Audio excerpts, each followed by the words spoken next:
Ассалаумалейкум. Мен сіздерге бір откровение ма, жаңалық па айтқым келіп тұр. Енді білмеймін қалай айтуға болады. Но просто мына трендиолды тегін беріп жатыспа деп сенбей жатқан кісілер де бар. Но для меня это норма, да, то есть потому что мен бұны Аллахтың разылығы үшін сіздер шындықты білсін, Аллахтың разылығы үшін қандай екенін білсін деп ойладым. Сондықтан негізі бұл тегін сабақ сіздерге беріп жатырмын. Бұны сатуға мен ойымша вообще не стоит.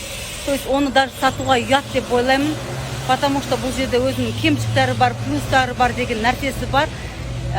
Сондықтан да сабақты тегін беріп жатырмын сіздерге. И мен сіздерге айтқым келіп тұрғаны, осы WhatsApp чаттарда отырған кісілер бар ма? Соларға бір Алланың қалауымен маған бір идея келді. Құда қаласа сол кісілер отыра берсін. Олар первые люди, которые узнают об этой информации деп ойлаймын. Так что иншаллах, Аллах Тағала бізге көмектесін. Алла Тағала сіздерге алған ілімдеріңізді пайдалы етсін. Хорошо?